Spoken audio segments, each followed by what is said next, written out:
Thank you so much for taking the time out to listen to this video. I'm a psychologist in private practice, and I have to say probably a good 14 years ago I started to see a change in my practice, and that was I started to get a lot of adolescents and families in my practice that were floundering and struggling with all kinds of behaviors in their teens that were perplexing. And the parents came to me and they would say things like, gosh, you know, my adolescent, my teenager has this just lack of interest or motivation, whether it be intrinsic or extrinsic in nature. So I can't motivate them myself, and things outside of them don't seem to motivate them very well, and they don't have just a natural desire to do. They also mentioned things like heightened anxiety and depression, or a disengagement, a poor follow-through or a lack of follow-through on things that children would normally be engaged in. They describe their children as struggling to grow up and to take on adult responsibilities, and that their children seemed to feel really poorly about themselves. They had low self-esteem, and they expressed feelings of inadequacy. And they just didn't seem to have the resilience and the grit that they really were going to need to move into adulthood. And believe it or not, with only a few exceptions over all those years, most of those kids were ingesting or smoking or vaping weed. And I started making the connection that the use of marijuana seemed to be having a significant deleterious effect on these kids' development. This is what I would hear from the kids. I would hear the kids say, well, you know what, weed's not harmful, it's not addictive, it's not as bad as alcohol, it's just a plant, it's natural, it's like poison ivy, or I would say, so it's like poison ivy and anthrax. I mean, would you smoke that or ingest that? They would say things like, you know, it helps me think. Makes me want to do my homework. That was always a sign that was a little perplexing to me. It settles me down, it diffuses my anger, it helps me sleep, it relieves my stress and my anxiety. And they would say things like, hey, you know, I wouldn't have friends if I didn't smoke. My parents do it, what's the big deal?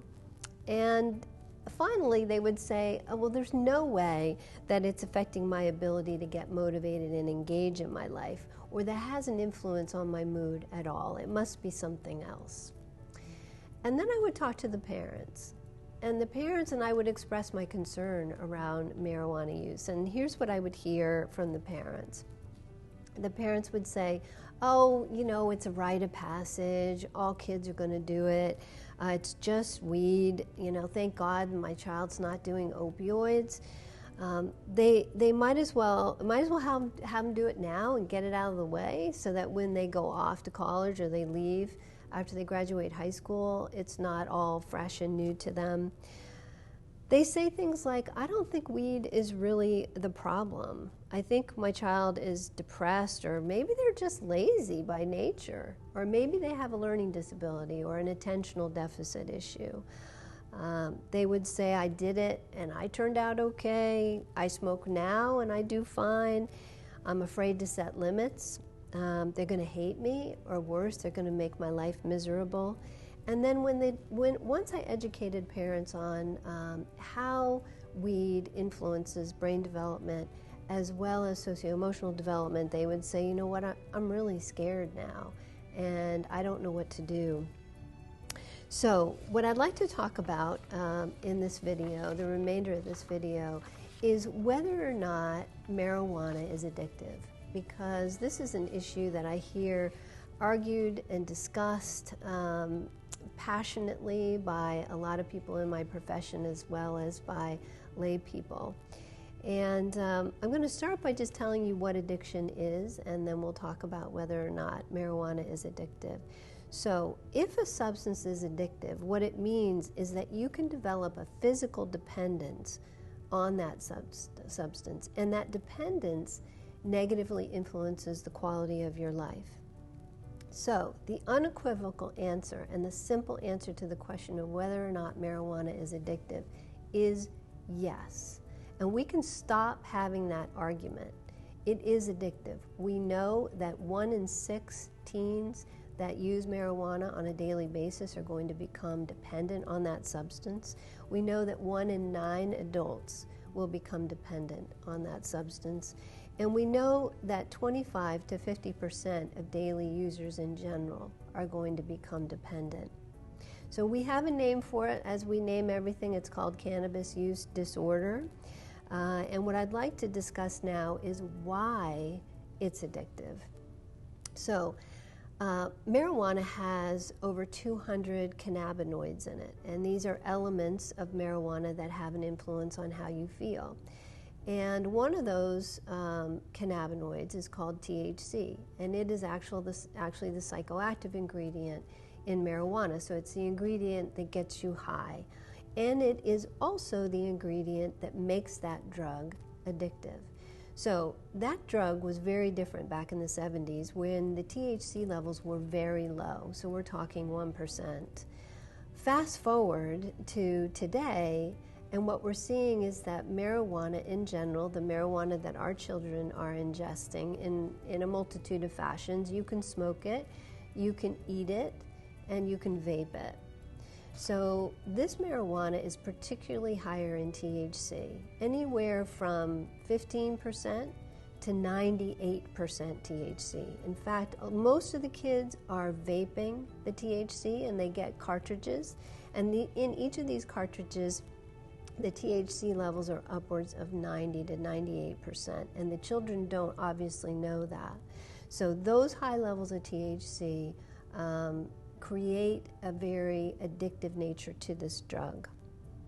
Okay, so how do we know it's addictive? We can talk about it, yeah, okay, the great high levels of THC, but how do we actually know it's addictive? And the reason that there are several reasons for how we know whether or not this drug is addictive. First of all, the physical dependence that you develop on this drug causes withdrawal symptoms when you go off of the drug. And the withdrawal symptoms are not like the withdrawal symptoms related to opioids or to heroin or any of those kinds of really heavy drugs. But they're uncomfortable. So you're going to have irritability, insomnia, dysphoria, which simply means that you'll feel this discomfort and this distress. You will have a craving, and you'll also have increased anxiety in relation to getting off of this drug. Now, those symptoms don't last for very long, maybe a week, maybe 2, depending on how much you're ingesting. And you can certainly function through those withdrawal symptoms.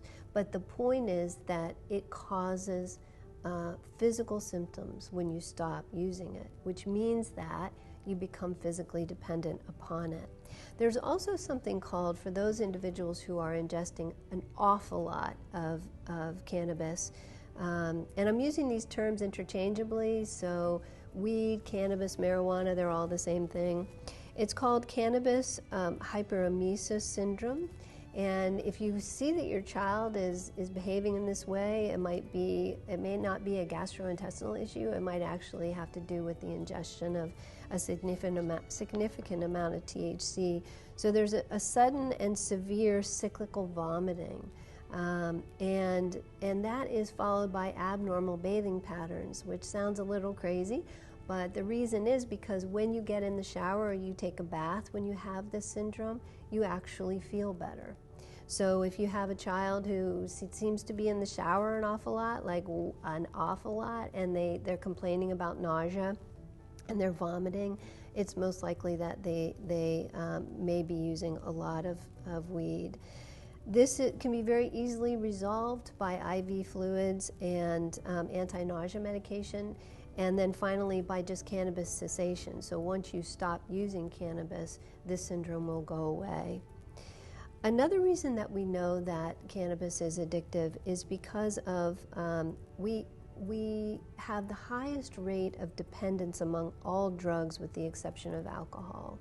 And in the last 10 years, we've seen an exponential need for treatment for dependence on marijuana. And I will tell you that there's a huge treatment gap going on in this country, so treatment is very difficult to find, and affordable treatment is almost impossible to find. So also the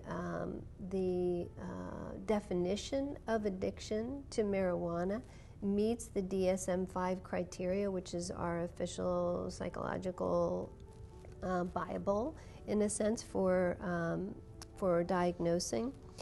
And then finally, if you ask any substance abuse counselor, they're going to tell you something. And that is that, with very few exceptions, no matter what drug you happen to be addicted to and you're in treatment to get off of that drug and be in recovery, almost all of those individuals are going to say that they started by experimenting with marijuana. So I will also suggest to you that not only is it addictive, but it is also considered a drug that can lead to the use of other drugs. So hopefully that clarifies that question for all of you, and we can all be in agreement that this drug that we have become so accustomed to discussing as if it is not harmful to our children and also not harmful to ourselves is indeed, can indeed put our children at risk.